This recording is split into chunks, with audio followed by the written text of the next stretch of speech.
Kita dah melalui macam-macam lah. Serius, kita bukan nak lawak. Ya, sama lah. Aku pun pernah rumah besar apa semua, banglo apa semua. Naik bangun jatuh biasa je lah. Jangan capak lah ya. Ni semua cerita dalam YouTube. Nak bunuh anak bini, nak cerai bini. Nak duduk seorang. Kau cerita Ada. apa? Itu audio yang apa dia nak cerut bini dia dengan anak dia apa dekat leher. Ada kat simpanan, ada simpanan. Itu sebab saya cakap trap kau makan diri bodoh. Dengan aku pun ada. Aku ada juga. Nak bunuh bini dengan anak.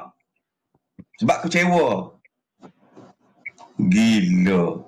Semua cerita dalam YouTube. Ada konon-konon atau trap lah, atau trap. Orang tak bodoh macam kau lah bodoh. Kau pay trap. Ini bermakna kau bawa senjata makan tuan. Aku beritahu Bendezer, aku naik ke tiga video. Kononnya aku nak live. Dia tengok 3 tu. Dia koyak Dia kata nasi dah gila dah nak 3 video. Aku seterek je.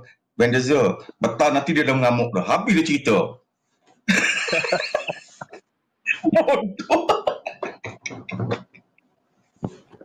Yang dia mula tak, dia mula bingit dengan lu. Waktu gini dia call lu zakat. Gua call dia, gua nak make sure ini siapa ni. Dia mengaku apa dia Natasha isteri Saparizan.